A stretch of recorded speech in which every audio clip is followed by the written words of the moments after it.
உலகெங்கிலும் நடக்கும் முக்கிய நிகழ்வுகளை குறுஞ்செய்தி வடிவத்தில் தெரிந்து கொள்ள ஆதன் செயலியை டவுன்லோட் செய்யுங்கள். ஆதன் செயலியை டவுன்லோட் செய்ய டிஸ்கிரிப்ஷனில் உள்ள லிங்கை கிளிக் செய்யவும்.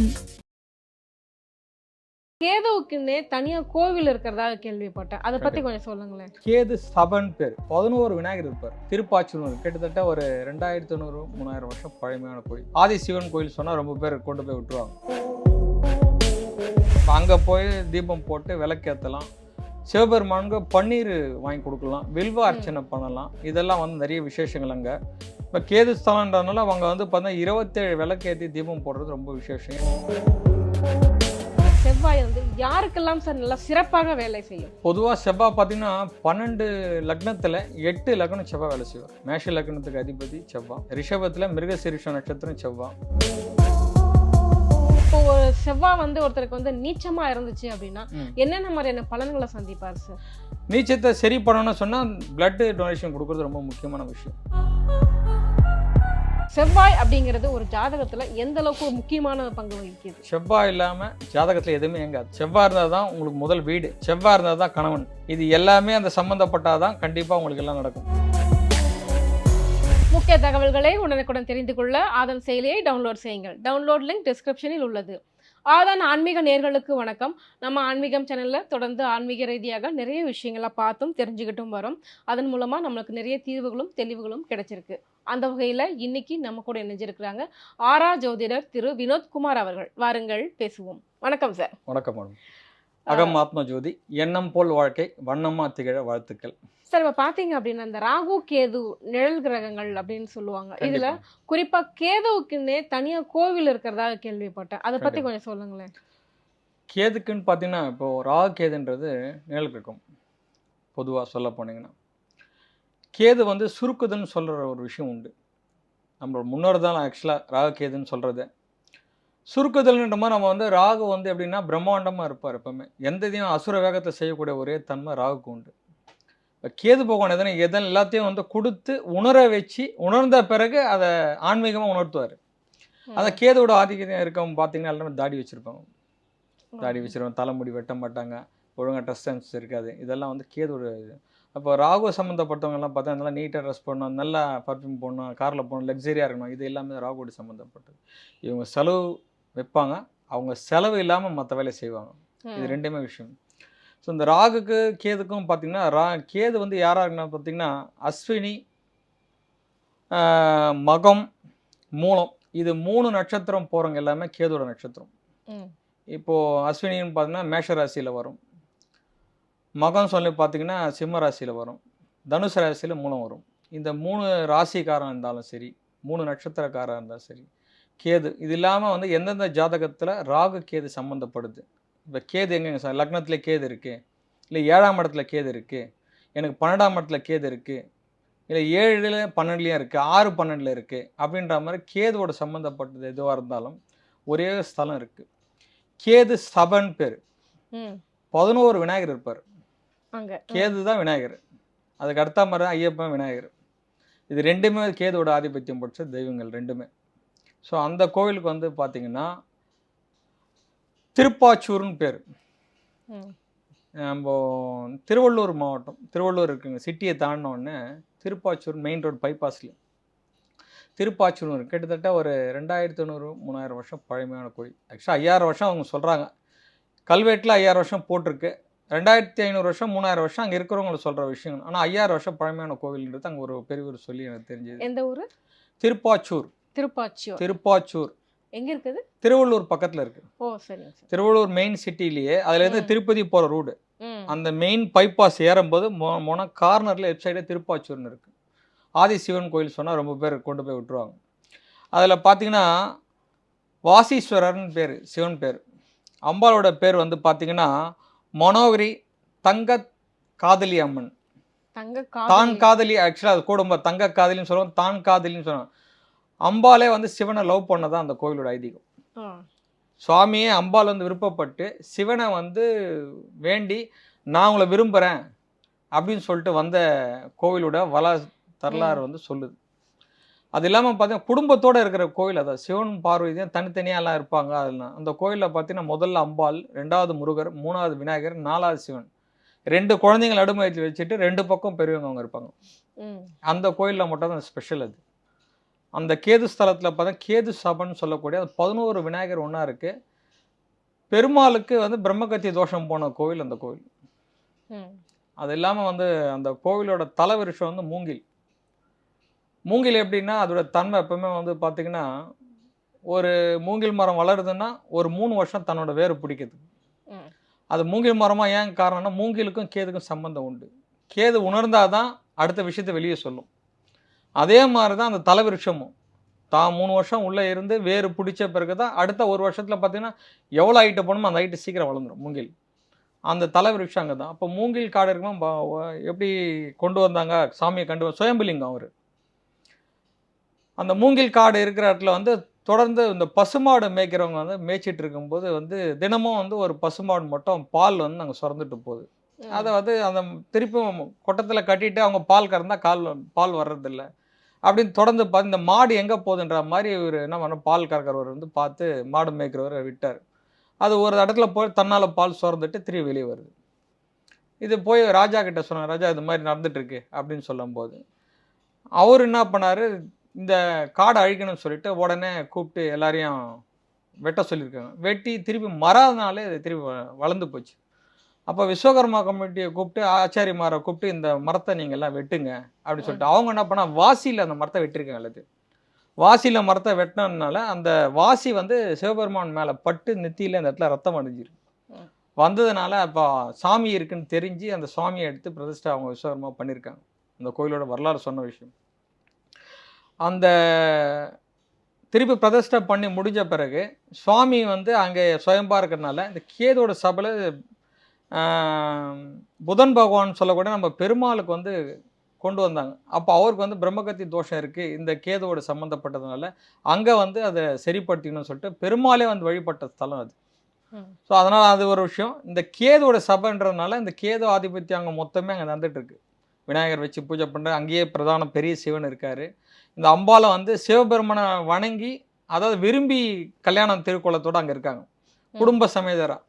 இதனால் இந்த கேது ஸ்தலத்துக்கு வந்து இந்த கேது தோஷம் யார் யார் இருக்காங்களோ ஜாதக ரீதியாகவும் சரி நட்சத்திர ரீதியான ராசி சம்மந்தப்பட்டதாகவும் இருந்தாலும் சரி இந்த கேது ஸ்தலத்துக்கு போயிட்டு பரிகாரம் பண்ணால் அவங்களுக்கு கேது தோஷம் கண்டிப்பாக நிவர்த்தி ஆகும்.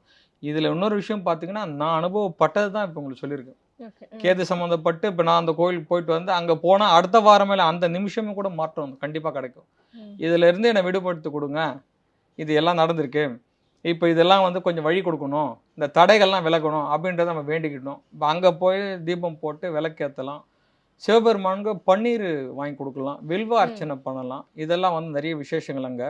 இப்போ கேது ஸ்தலன்றதுனால அவங்க வந்து பார்த்தா 27 விளக்கேற்றி தீபம் போடுறது ரொம்ப விசேஷம். ஏன்னா எந்த ராசி எந்த நட்சத்திரமாக இருந்தாலும் அங்கே போய்ட்டு பொதுவான கேதோட இது வேணும், முன்னோர்களோட ஆசீர்வாதம் வேணும்னா கூட அந்த கோயிலுக்கு போகிறதுக்கான வாய்ப்புகள் அதிகமாக இருக்குது. அது இல்லாமல் அந்த நீங்கள் என்ன நாளில் பிறந்தீங்க அந்த நாளுக்கு அங்கே போனால் விசேஷம். ஓகே. இப்போ நீங்கள் செவ்வாய்க்கிழமை போனேன், நான் சனிக்கிழமை தான் கேதுக்கு போகணுன்றில்ல, செவ்வாய்க்கிழமை நீங்கள் பிறந்ததுனால அந்த செவ்வாய்க்கிழமை போய் நீங்கள் செஞ்சுட்டு வாங்க. இப்போ லக்னத்துலேயே எங்களுக்கு இருக்குது கேது, அப்போ நான் பிறந்த செவ்வாய்க்கிழமை அப்படின்னா அன்றைக்கி போயிட்டு வாங்க. இல்லை சப்போஸ் என்ன 7வது நாள் வருது அப்படின்னு சொல்லும்போது திருப்பியும் உங்களுக்கு என்ன வரும், செவ்வாய்க்கிழமை திங்கக்கிழமை வரும், இதே 7ஆம் நாள் வரும், 6வது நாள் நம்ம கணக்கு பண்ணி அதுக்கு போகலாம். இல்லை 7ஆம் பாவத்தில் எதனா பிரச்சனை இருக்குது, கணவன் மனைவிக்குள்ள பிரிவினை இருக்குது, அது சேரணும் அப்படின்னு சொன்னீங்கன்னா நீங்கள் கணவரோட நாள் எந்த நாள் பார்த்து நீங்கள் அந்த நாளில் போய் விளக்கேற்றி அர்ச்சனை பண்ணிட்டு வந்தீங்கன்னா அவங்க ஒன்று சேரத்துக்கான வாய்ப்பு இதில் இருக்குது. ரொம்ப பவர்ஃபுல்லான கோயில் இது கேது கோவில். கேது கோயில். ஓகேங்க சார். செவ்வாய் திசை, அந்த செவ்வாய் வந்து யாருக்கெல்லாம் சார் நல்லா சிறப்பாக வேலை செய்யும்? பொதுவாக செவ்வாய் பார்த்தீங்கன்னா 12 லக்னத்தில் 8 லக்னம் செவ்வாய் வேலை செய்வார். மேஷ லக்னத்துக்கு அதிபதி செவ்வாய், ரிஷபத்தில் மிருகசீரிஷம் நட்சத்திரம் செவ்வாய், இப்போ மிதுனத்தில் மிருகசீரிஷம் 3 நாள் போகும், அதுவும் செவ்வாய். அது மாதிரி சித்திரை வரும், சித்திரை 2 கன்னியில் வரும், சித்திரை 3 நாள் துலாத்தில் வந்துடும். அடுத்தது விருச்சிகம், அவர் சொந்த வீடு. இப்போ விருச்சிகம் வரும்போது இப்போது மேலே இருக்க மேஷத்துக்கு அதுவும் 8வது வீடாக வந்துடும். இப்போ அது ஆகாது, 8ஆம் பாவமாக செவ்வாய் போகும்போது ஆகாது. அப்போது அது உடல் ரீதியான விஷயம், ஆக்சிடென்ட் நடக்கிற இந்த விஷயம்லாம் நடக்கும். ஏன்னா இதுவும் செவ்வாய் நட்சத்திரம் வருது. ஆனால் அதே வீடுன்றதுனால பாக்கியமாகவும் இருக்குது, ஒரு பக்கம் நீச்சமாகவும். இந்த 7ஆம் பாவம் துலாத்தில் இருக்கிற வரைக்கும் ராசியாக இருக்கும். கணவன் மனைவி ரொம்ப அந்யோன்யம் இதெல்லாம் நல்லா வரும் செவ்வாயை பொறுத்த வரைக்கும். அதுக்கு அடுத்த மாதிரி பார்த்தீங்கன்னா அவிட்டம் 2, 3, 4 இந்த 8 பாவத்தை வேலை செய்யக்கூடிய 12 கட்டத்தில் செவ்வாய் மட்டும்தான் ரொம்ப முக்கியமான விஷயம். ஓகே. இப்போ ஒரு செவ்வாய் வந்து ஒருத்தருக்கு வந்து நீச்சமா இருந்துச்சு அப்படின்னா என்னென்ன மாதிரியான பலன்களை சந்திப்பார் சார்? இப்போ நீச்சமாக இருந்ததுன்னா அவர் வந்து தெரிஞ்சுதுன்னா அந்த நீச்சத்தை பார்த்துட்டு சரிப்படுத்திக்கிறதுக்கு நிறைய கோவிலுக்கு போகலாம். முதல்ல செவ்வாய்க்கு தீபம் ஏற்றுறது, செய்கிறது, கொள்வது அந்த விஷயம் செய்யலாம். நீச்சத்தை சரி பண்ணணும்னு சொன்னால் பிளட்டு டொனேஷன் கொடுக்குறது ரொம்ப முக்கியமான விஷயம். ஏன்னா 8ஆம் பாவ சூரியத்தோட சம்மந்தப்பட்டு இல்லை செவ்வாவோட சம்மந்தப்பட்டதுன்னா ரத்தம் உடல்லேருந்து ஒரு உதிரம் வெளியே வரும். வேற ஒன்றும் விஷயம் தான். இப்போ உதிரம் வராமல் இருக்கணும்னு சொன்ன போனீங்க நீங்கள் என்ன பண்ணால் நம்மள பிளட் டொனேஷன் கொடுக்கலாம். வெளியே போகும்போது முக்கியமான விஷயங்கள்லாம் நம்ம செஞ்சுட்டு போகலாம். இப்போ ரதபந்தனம் சொல்லக்கூடிய நம்ம பாவன் சாமி ரதபந்தனத்தை கொண்டு போகலாம் தைரியமாக இருக்கும்போது. இது மாதிரி சூழ்நிலாம் அதை காப்பாற்றும் ப்ரொடெக்ஷன் கொடுக்கும்போது. என்னென்ன பாதிப்புகள் ஏற்படுத்தும்? பாதிப்பு இதனால தான் 8ஆம் பாவமாக போகும்போது உங்களுக்கு ஆக்சிடென்ட் ஆகும், வம்பு வழக்கு கடன் இதெல்லாம் நடக்குமே, போலீஸு கோர்ட்டு இதெல்லாம் கண்டிப்பாக கொடுக்கும். 8ஆம் பாவம் உங்களுக்கு நீச்சமாக ஆகிட்டு செவ்வாய் சம்மந்தப்படுதுன்னா இல்லை சூரியன் சம்மந்தப்பட்டுனா கவர்மெண்ட் கோர்ட்டு சம்மந்தம் வந்துடும். 8ஆம் பாவம் அது செவ்வாயோட சம்மந்தப்பட்டு நீங்கள் வருதுன்னா அதே 8க்கு 8 பார்த்தீங்கன்னா ஆகாது. எதிரி வரும், வம்பு வழக்கு இதெல்லாம் வரும், போலீஸ் வரும், இதெல்லாம் வந்து அது சம்மந்தமாக இருக்கும். அது வராமல் இருக்குன்னா நம்ம செவ்வாய் வந்து அனுசரணையாக போகணும். இப்போ அனுசரணையாக போய் ஐயா இது மாதிரி நடக்குது, இதை மாற்றி கொடுங்க, இது செய்யலாம், எது செய்யணும், செவ்வாய் பிரீத்தி பண்ணுங்க, செவ்வாய் ஹோமத்தை கலந்துக்கலாம், இதெல்லாம் செவ்வாயோட விஷயத்தில் செய்யணும். அப்போ இந்த செவ்வாய் உச்சமான விஷயத்தை நம்ம செய்யக்கூடாது இந்த சூழ்நிலை. இப்போ செவ்வாய்க்கிழமையில் ஒரு முக்கியமான விஷயம் செய்கிறதெல்லாம் குறைச்சிக்கலாம். அப்போ அதை தகுந்த மாதிரி என்னைக்கு அந்த நட்சத்திரம் உங்களுக்கு வந்து சந்திராசிரமம் அந்த 8லேயே வந்ததுன்னா கண்டிப்பாக பிரச்சனை வரும். அதில் மாற்றமே இருக்காது. உச்சமாக இருக்குது, எனக்கு அந்த பாவத்தில் நட்சத்திர புள்ளி போகுது, லக்னாதிபதி இருக்குது, 8ஆம் பாவத்தில் வந்து செவ்வாய் உட்காந்து இருக்குது, இதுவும் அதுவும் ஒன்றாவது ஒரு 2 வருஷம் அந்த காலம் இருக்கும். அதே மேஷ லக்னமாக இருந்தால் 10 வருஷம் அப்படியே இருக்கும். அது மாதிரி இருக்கிற சூழ்நிலை கண்டிப்பாக பிரச்சனைகள் நடக்கும். கண்டிப்பாக செவ்வாய்ங்கிறது ஒரு ஜாதகத்தில் எந்த அளவுக்கு முக்கியமான ரோல் ப்ளே பண்ணுது சார்? ஏன்னா செவ்வாய் தோஷம் அப்படின்னு சொல்லுவாங்க. இது செவ்வாய் தோஷம் இருந்தால் திருமணம் தள்ளி போகும், திருமணம் வந்து செவ்வாய் தோஷத்தில் இருக்கிற ஆளுங்களை தான் பார்த்து மேரேஜ் பண்ணணும்னு சொல்லுவாங்க. ஸோ செவ்வாய் அப்படிங்கிறது ஒரு ஜாதகத்தில் எந்த அளவுக்கு ஒரு முக்கியமான பங்கு வகிக்குது? செவ்வாய் இல்லாமல் ஜாதகத்தில் எதுவுமே இயங்காது. செவ்வாய் இருந்தால் தான் உங்களுக்கு முதல் வீடு, செவ்வாய் இருந்தால் தான் கணவன், செவ்வாய் இருந்தால் தான் குழந்தைகள். குருவுக்கு குழந்தைகள் பார்ப்பாங்க, ஆனால் வீடு வண்டி வாங்கணும், செவ்வாய் தான் தாய். இது எல்லாமே அந்த சம்மந்தப்பட்டால் தான் கண்டிப்பாக உங்களுக்கு எல்லாம் நடக்கும். இப்போ செவ்வாயோட முக்கியத்துவம் இல்லாமல் எதுவுமே செய்ய முடியாது. எல்லா கிரகமும் முக்கியம், பட் அந்த 12 கட்டத்தில் 8 பாவம் வந்து பார்த்திங்கன்னா செவ்வாயோட ஆதிக்கம் இருக்கும், மற்ற எந்த கிரகத்துக்குமே இருக்காது. இப்போ சந்திரன் எடுத்திங்கன்னா 4 பாவம் இருக்கும், சூரியன் 5 பாவம் வருவார், ஆனால் செவ்வாய் மட்டும் 8 பாவத்துலேயும் இருப்பார். இப்போ அந்த 8 பாவம் இருக்கும்போது இப்போ இந்த 8 பாவத்துலேருந்து இங்கேருந்து இங்கே பார்த்தாருன்னா வச்சுங்க, அப்போ 8ஆம் பாவத்தில் எனக்கு செவ்வாய் இருக்குது, 4ல் செவ்வாய் இருக்குது, அந்த நட்சத்திரம் போதில்லை, அப்போ நட்சத்திர புள்ளி நகர்ற மாதிரி நம்ம பார்த்தீங்கன்னா அப்போ கண்டிப்பாக அந்த வேலை செய்யலை. அப்போ செவ்வாய் தோஷம் இருக்கிறவங்களுக்கு இல்லாதவங்களுக்கு இருக்கும். மாற்றி மாற்றி வர்றதுக்கான வாய்ப்புகள் இது மூலிமா வரும். நட்சத்திரம் நகர்ற மாதிரி பார்த்தீங்கன்னா கண்டிப்பாக அது எல்லாமே மாற்றம் இருக்கும்.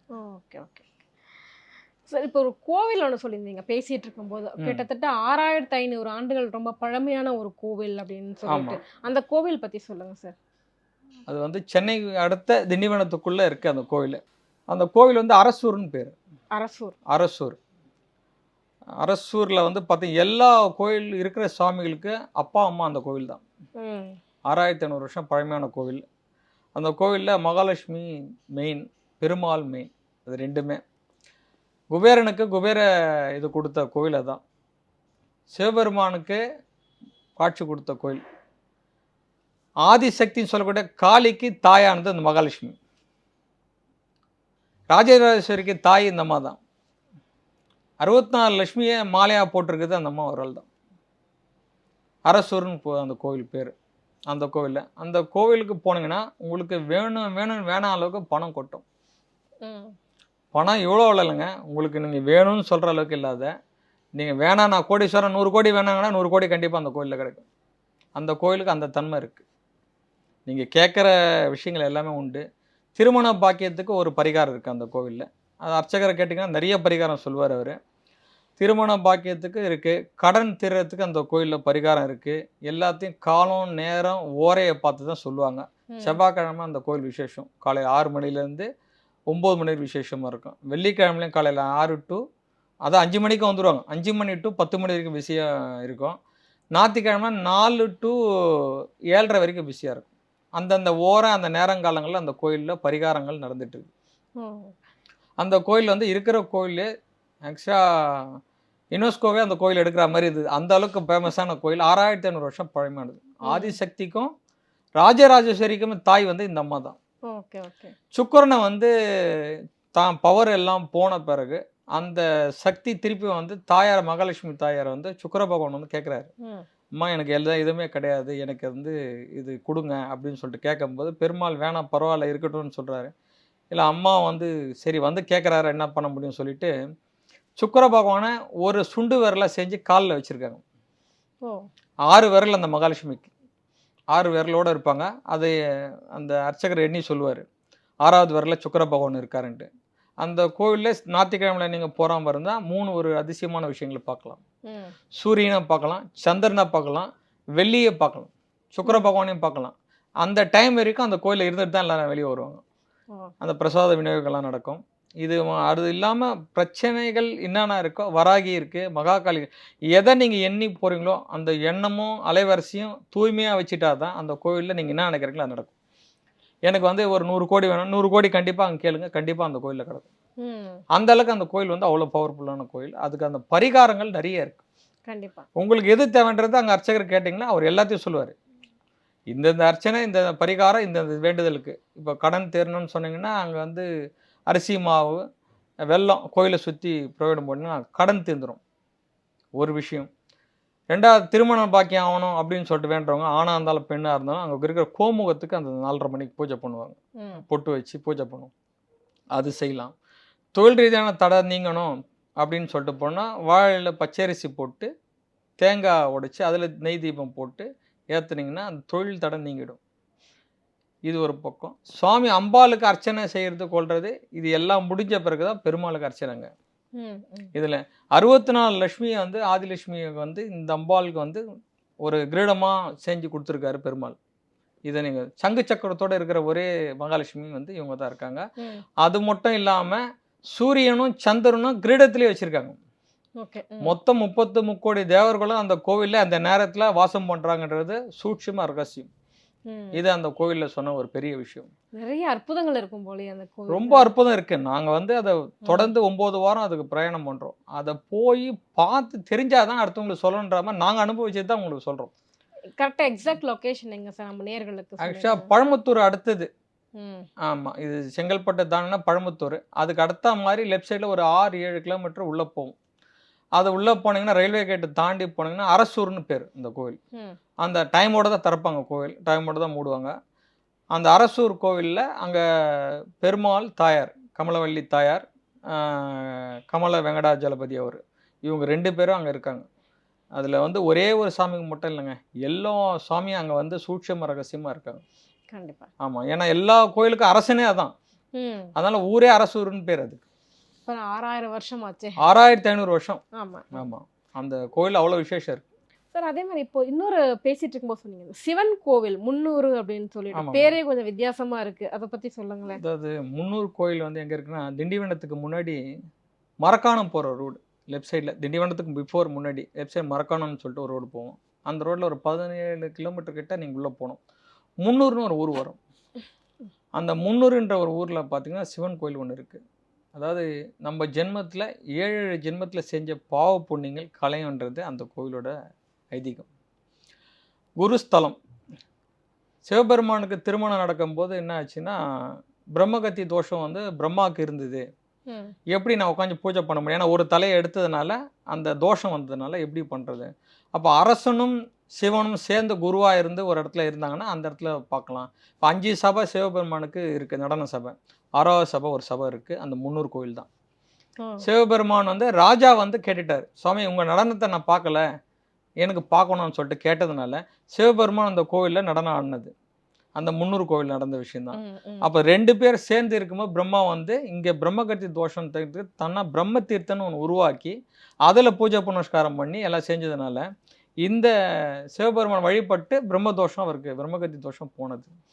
ஸோ அதனால பிரம்மாவுக்கு வந்து அந்த தோஷம் போனதுனால அந்த முன்னூறு கோயிலில் எந்த 7 ஜென்மத்தில் செஞ்ச நம்மளோட பாவ புண்ணியங்கள் முன்னூறு கோயிலுக்கு போய் சிவபெருமானை வணங்குனீங்கன்னா நம்மளோட பாவங்கள் விலகுன்றது ஐதீகம். அந்த கோயிலில் நிறைய விஷயங்கள் நடக்குது கோயிலுக்கு போயிட்டு வந்தா. அது மட்டும் இல்லாமல் முருகரோட வேல் பூஜை நடக்கிற கோயில் அந்த ஒரு கோயில்.